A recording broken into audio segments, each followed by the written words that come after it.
Tony and I were reading pieces of this earlier today, and I was really shocked about how much they hid it. In something so old, in something I admit I had never even heard of before. Neither had I. This is a prophecy, and I'm going to read you a bit of it. From the King of the World. It was translated in 1890 that the King of the World appeared before the Lamas in a monastery that is almost exactly where the first earthquake hit. Here it goes. Now, they were talking about what would be unfolding in the years 2000 and on. Specifically, more and more people will forget their souls and care only for their bodies. The greatest sin and corruption will reign on the earth. People will become furious as animals, thirsting for the blood and the death of their brothers. The crescent will grow dim, and their followers will descend into beggary and ceaseless war. Its conquerors will be stricken by the sun, but will not progress upward. Twice they will be visited with the heaviest misfortune, which will end in an insult before the eye of all other peoples. The crowns of kings, great and small, will fall. 1, 2, 3, 4, 5, 6, 7, 8. There will be a terrible battle amongst all the peoples. The seas will become red.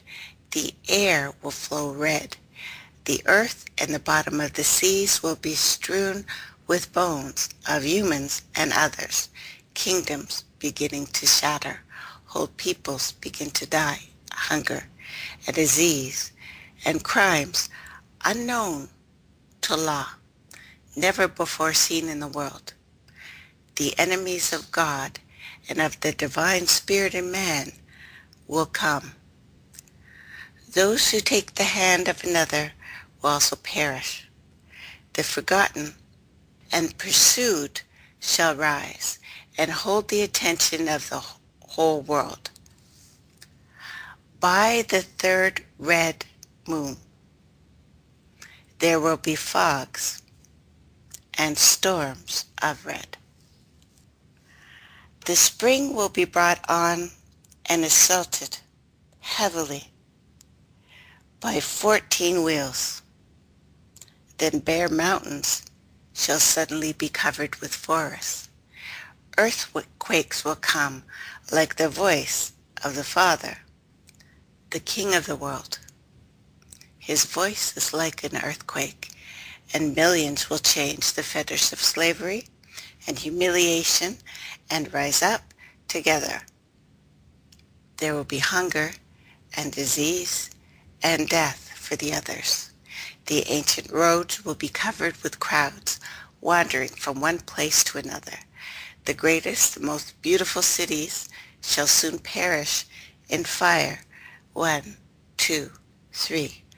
The father shall rise against the son, the brother against brother, mother against daughter. Vice, crime, destruction of the body and the soul shall follow.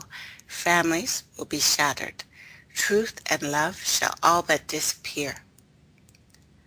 From 10,000 men, one shall remain.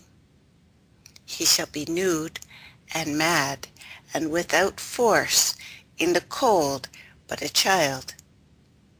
There will be no knowledge for him to build a house or find his food. He will be too young and be wandering all the streets. He will howl like a raging wolf and devour this thing spread to the children and the men. There will be no knowledge anymore of how to build a house or how to find food. They will howl as raging wolves, devour dead bodies, bite his own flesh, challenge God himself to fight. There will be strange illnesses and the yellow bird of death, sickness flying over the cities and the once great land. I shall then send my people down. When the snow on the mountains becomes covered in blood, in the shaking you will hear my voice. All the earth will be close to empty, dead bodies, biting their own flesh, challenging. Many will see only night and death because of the red sky. Then I shall send new beings, people unknown, scattering, chittering like crickets, and new beings, now unknown, that will tear out the weeds of madness and vice with a strong hand and lead those who still remain faithful to the spirit of man in the fight against evil. They will find new life on the earth, purified by the death of nations. In the 15th year, 3 new kingdoms will appear, which will exist happily for 71 years. Afterwards, there will be 18 years of war and destruction. Then the people of Agartha will come up from the subterraneans to the surface of the earth. When you hear the earthquakes, which is the voice of the King of the world. Tony,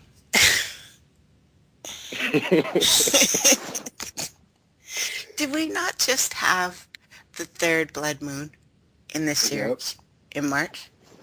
Yes, ma'am. And in the spring, they set off CERN, and there are 14 of them.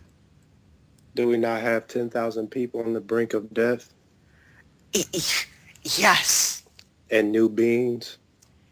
Not just including the electrical ones, but Yeah. the humans without the digestion and they don't need to breathe, don't need to Yes. eat.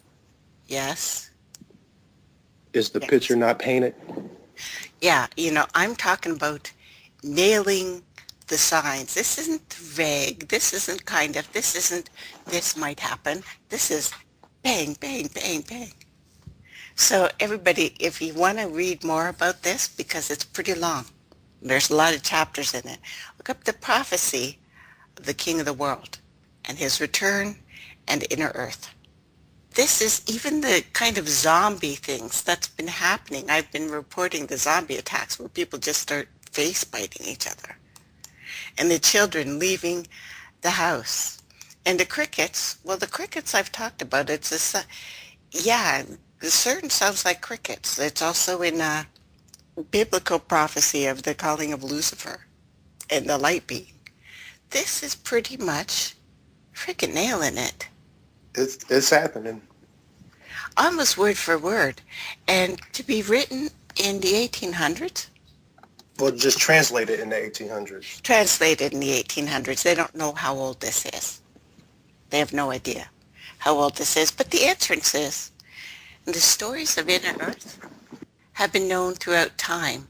We know of the inner earth cities, the Gartha, Shambhala.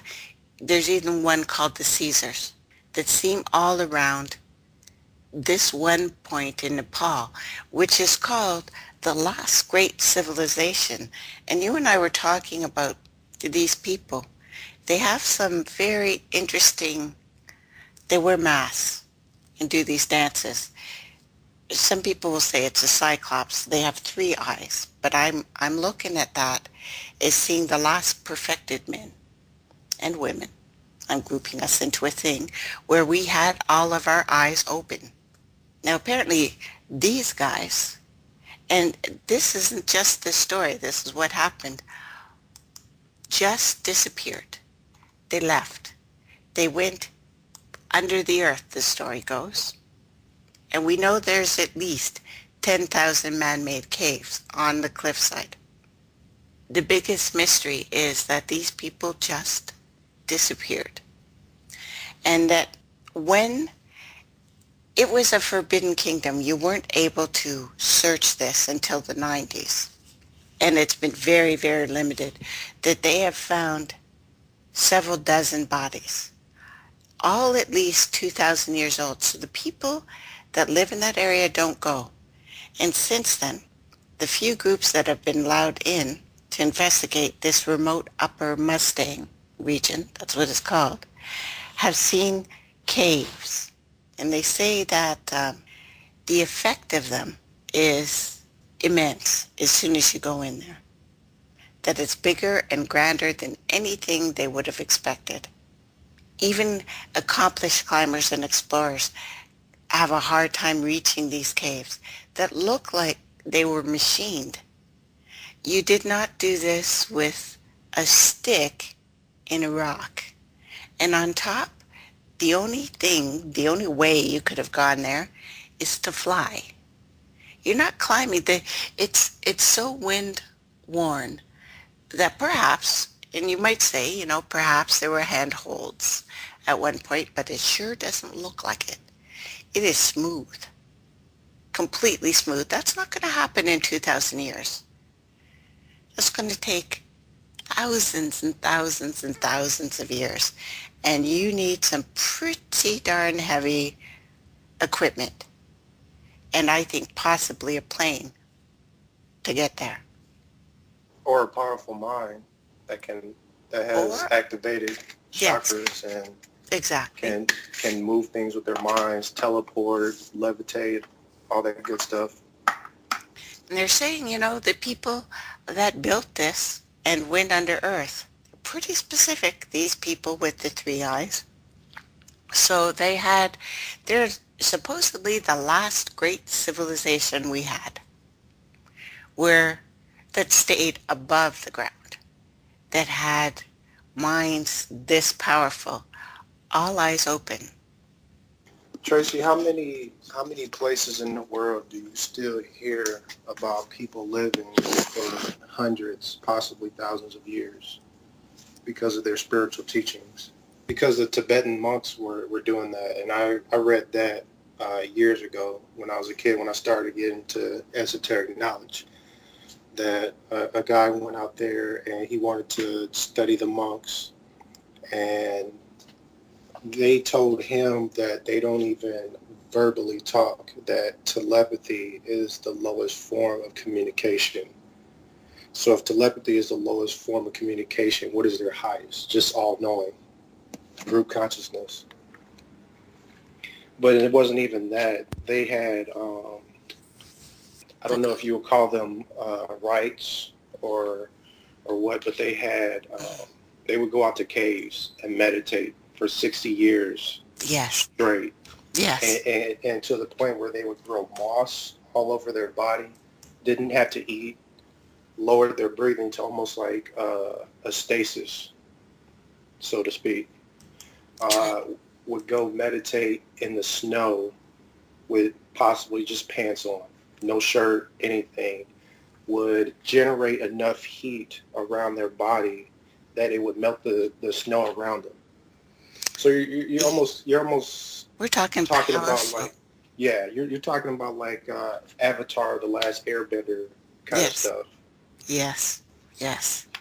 Now, these people, from what was written about them, say they lived 10,000 years, and they were the last people to be able to do that before they went under, for whatever reason. That this place that was just bombed, and I'm going to say that this is the big attack. This is the attack on the ancients. This is the opening of the abyss, which they've tried and may have just triggered. This is calling pretty specifically the old guys up. The king of the world, this is not Jesus. They're calling the Cthulhu. This is why I've told you all these stories. I just didn't know why. That eventually the ancient beings from the underworld, the primordial, the abyss, were going to be called. Are they like us? They kind of look like the ant people, but, the ant people are just most likely big-eyed, lack of vitamin D, what you would look like if you've been underground for a long time. Could be that.